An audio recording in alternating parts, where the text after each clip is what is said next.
नमस्कार दोस्तों, स्वागत है आपका अपने चैनल गणेशा में। तो दोस्तों, आज हम लेकर आए हैं शनिवार व्रत कथा। शनिवार को अधिपति देव शनि देवता का दिन कहा जाता है। शनि देवता व्यक्ति को उसके कर्मों के अनुसार फल देते हैं, इसलिए इन्हें न्याय का देवता कहा जाता है। तो दोस्तों, आज हम शनि देव की व्रत कथा पढ़ेंगे। तो दोस्तों, अगर आप मेरे चैनल पर पहली बार आए हैं तो प्लीज़ चैनल को लाइक, शेयर एंड सब्सक्राइब कर लीजिएगा और बेल आइकन का बटन भी प्रेस कर लीजिएगा, जिससे कि आने वाली नई वीडियो का नोटिफिकेशन आपको टाइम से मिल सके।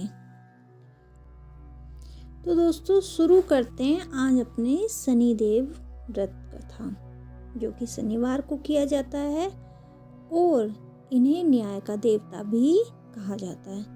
कहते हैं कि शनि की दृष्टि जिस मनुष्य पर पड़ जाए, या तो वो राजा बन जाता है या बिल्कुल रंक बन जाता है। शनि की महादशा का सामना कर रहे व्यक्तियों को शनिवार का व्रत रखना चाहिए, क्योंकि अगर कर्मों के फलदाता आपके पूजा से खुश हैं तो आपके जीवन में दुखों का अंत हो जाएगा। तो जानते हैं शनिवार व्रत एवं पूजा विधि। शनिवार के दिन ब्रह्म मुहूर्त में उठकर नदी या कुएं के जल में स्नान करें। पीपल के वृक्ष पर जल अर्पण करें। लोहे से बनी शनि देवता की मूर्ति को पंचामृत से स्नान कराएं। फिर इस मूर्ति को चावलों से भी बनाएं। 24 जल के कमल पर स्थापित करें। इसके बाद काले तिल, फूल, धूप, काला वस्त्र व तेल आदि से पूजा करें। पूजा के दौरान शनि के नामों का उच्चारण करें। पूजा के बाद पीपल के वृक्ष के तने पर सूत के धागे से 7 परिक्रमा भी करें। तो दोस्तों, शनिवार व्रत का हम महत्व जानते हैं कि शनिवार के दिन व्रत करने से शनि ग्रह का जो दोष होता है वो समाप्त हो जाता है। भविष्य में आने वाले शनि के प्रकोप से भी बचा जा सकता है। शनि की 7.5 से छुटकारा मिलता है और बिगड़ा काम पूरा हो जाता है। इससे नौकरी और व्यापार में सफलता तो मिलती ही है, साथ ही साथ सुख, समृद्धि, मान सम्मान। व्रत रखने से घर में सुख और शांति रहती है। इसके अलावा रोग से भी छुटकारा मिलता है। तो चलिए अपनी शुरू करते हैं शनिवार व्रत कथा। एक समय सूर्य, चंद्रमा, मंगल, बुध, बृहस्पति और शुक्र, शनि, राहु और केतु, इन सब ग्रह में आपस में विवाद हो गया कि हम में से सबसे बड़ा कौन है। सब अपने अपने आप को बड़ा कहने लगे। जब आपस में कोई निश्चित न हो सका तो सब आपस में झगड़ते हुए देवराज इंद्र के पास गए और कहने लगे कि आप सब देवताओं के राजा हैं, इसलिए आप हमारा न्याय करके बताएं, हम नवोग्रहों में से कौन सा सबसे बड़ा ग्रह कौन सा है। देवराज इंद्र देवताओं का प्रश्न सुनकर घबरा गए और कहने लगे कि मुझ में यह सामर्थ्य नहीं है कि मैं किसी को बड़ा या छोटा बतला सकूं। मैं अपने मुख से कुछ नहीं कह सकता। हाँ, एक उपाय हो सकता है। इस पृथ्वी पर राजा विक्रमादित्य दूसरों के दुखों का निवारण करने वाले हैं, इसलिए आप सब मिलकर उन्हीं के पास जाएं। वही आपके विवाद का निवारण करेंगे। सभी ग्रह देवता देवलोक से चलकर भूलोक में राजा विक्रमादित्य के सभा में उपस्थित हुए और अपना प्रश्न राजा के सामने रखा। राजा विक्रमादित्य ग्रहों के बात सुनकर गहरी चिंता में पड़ गए कि मैं अपने मुख से किसको बड़ा और किसको छोटा बतलाऊं। जिसको छोटा बतलाऊंगा वही क्रोध करेगा। उनका झगड़ा निपटाने के लिए उन्होंने एक उपाय सोचा और सोना, चांदी, कांसा, पीतल, सीसा, रागा, जस्ता, अभ्रक और लोहा 9 धातुओं को 9 आसन बनवाए। 9 धातुओं के 9 आसन बनवाए। सब आसनों को कम से, जैसे सोना सबसे पहले, लोहा सबसे पीछे बिछाया गया। इसके पश्चात राजा ने सब ग्रहों से कहा कि आप सब अपना अपना आसन ग्रहण करें, जिससे आसन सबसे आगे वह सबसे बड़ा और जिसका सबसे पीछे वह सबसे छोटा। जानिए, क्योंकि लोहा सबसे पीछे था और शनिदेव का शासन था, इसलिए शनिदेव ने समझ लिया कि राजा ने मुझको सबसे छोटा बना दिया है। इस निर्णय पर शनिदेव को बहुत क्रोध आया। उन्होंने कहा कि राजा, तू मुझे नहीं जानता।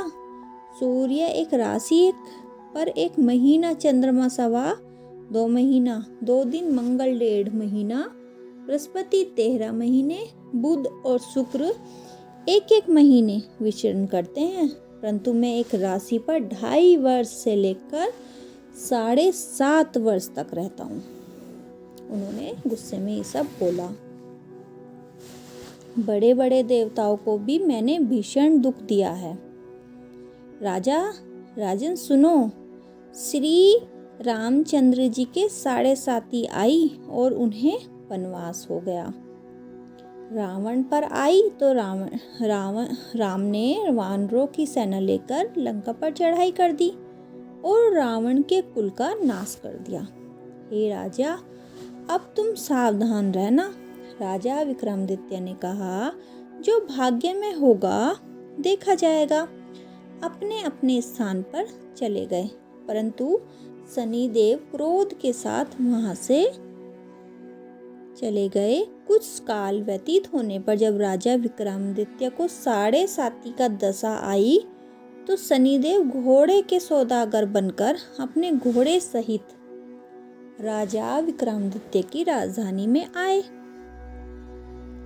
जब राजा ने घोड़े के सौदागर से आने की खबर सुनी तो अपने अपकाल को अच्छे अच्छे घोड़े खरीदने की आज्ञा दी। अश्वपाल ऐसी अच्छी नस्ल के घोड़े देखकर और एक अच्छा सा घोड़ा चुनकर सवारी के लिए उस पर चढ़े। राजा के पीठ पर चढ़ते ही घोड़ा तेजी से भागा। घोड़ा बहुत दूर एक घने जंगल में जाकर राजा को छोड़कर अंधधन हो गया। इसके बाद राजा विक्रमादित्य अकेला जंगल में भटकता फिरता रहा। भूख प्यास से दुखी राजा ने भटकते भटकते एक ग्वाले को देखा। ग्वाले ने राजा को प्यास से व्याकुल देखकर पानी पिलाया। राजा की उंगली में एक अंगूठी थी।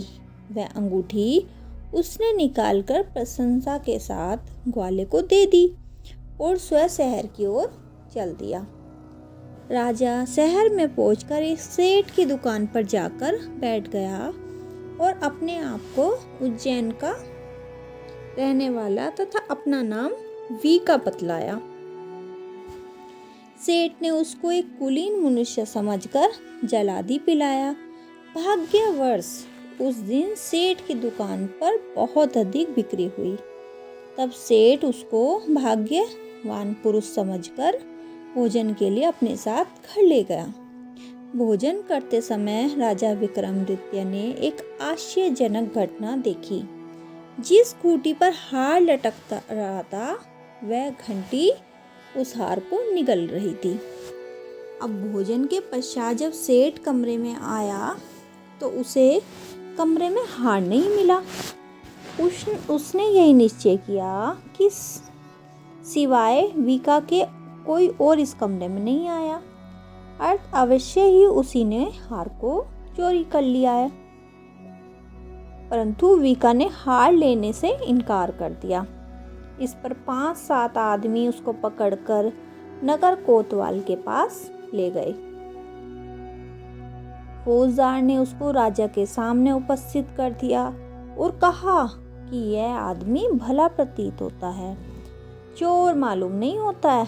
परंतु सेठ का कहना है कि इसके सिवाय और कोई घर में आया ही नहीं, इसलिए अवश्य ही चोरी इसी ने की है। राजा ने आज्ञा दी कि इसके हाथ पैर काट कर चौरंगिया किया जाए। तुरंत राजा की आज्ञा का पालन किया और वीका के हाथ पैर काट दिए गए। कुछ काल व्यतीत होने पर एक तेली उसको अपने घर ले गया और उसको कोहलू पर बिठा दिया। वीका उस पर बैठा हुआ अपनी जवान से बैल हाँकता रहा। इस काल में राजा की शनि की दशा समाप्त हो गई। वर्षा ऋतु के समय के वह मल्हार राग गाने लगा। यह राग सुनकर उस शहर के राजा की कन्या मन भावनी उस राग पर मोहित हो गई। राजकन्या ने राग गाने वाले की खबर लाने के लिए अपनी दासी को भेजा। दासी सारे शहर में घूमती रही। जब वह तेली के घर से निकल के बाहर निकली, तब वह देखती कि तेली के घर में चौरंगिया राग गा रहा है। दासी ने लौटकर राजकुमारी को सब वृतांत सुनाया। बस उसी क्षण राजकुमारी मनभावनी ने अपने मन में यह पढ़ लिया, चाहे कुछ भी हो, मैं चौरंगिया के साथ ही विवाह करना चाहती हूँ।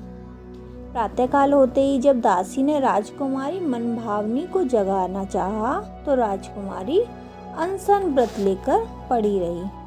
दासी ने रानी के पास जाकर राजकुमारी के न उठने का वृतांत कहा।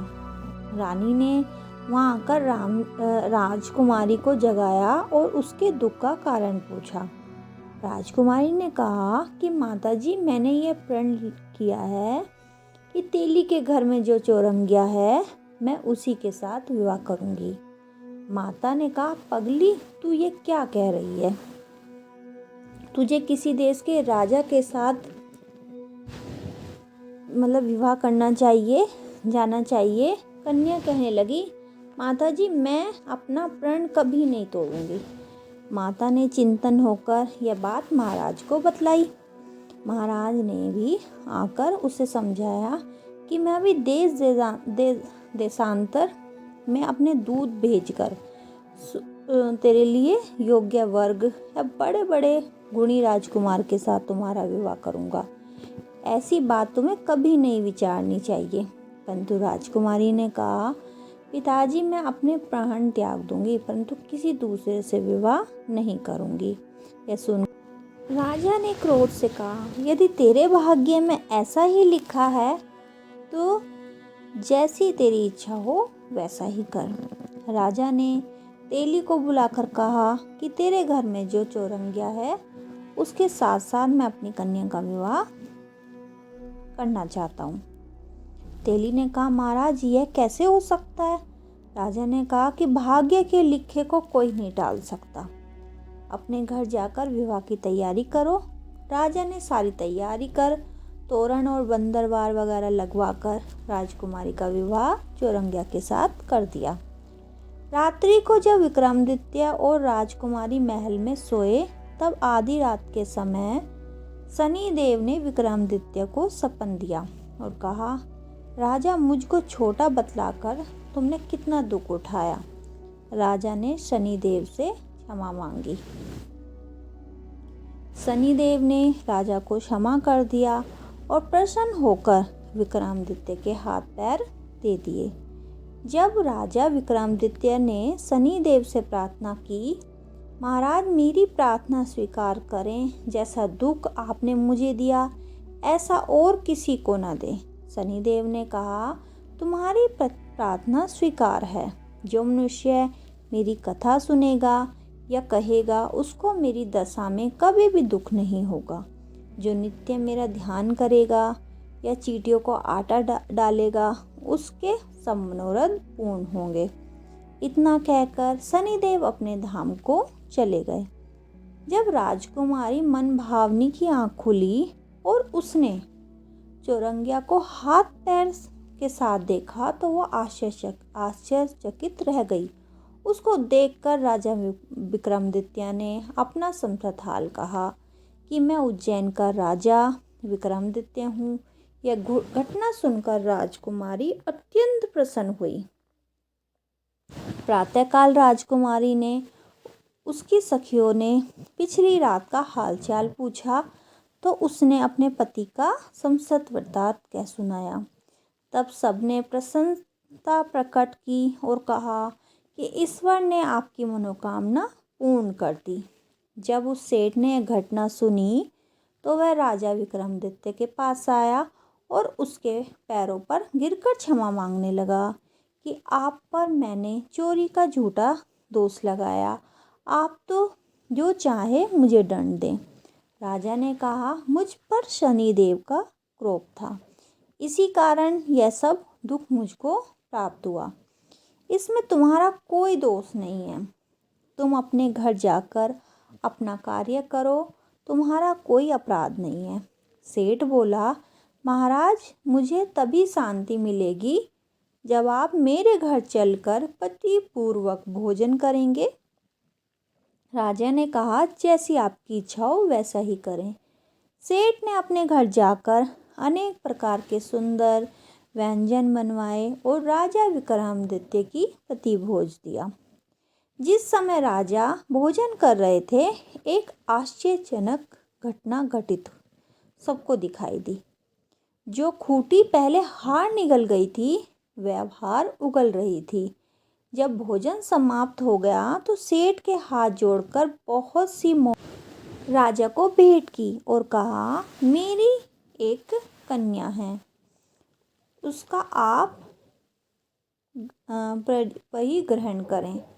राजा विक्रमादित्य ने कहा, उसकी प्रार्थना स्वीकार कर ली। जब सेठ ने अपनी कन्या का विवाह राजा के साथ कर दिया और बहुत सा दान दहेज आदि दिया, कुछ दिन तक उस राज्य में निवास करने के पश्चात राजा विक्रमादित्य ने अपने ससुर राज से कहा, अब मैं उज्जैन जाने की इच्छा है।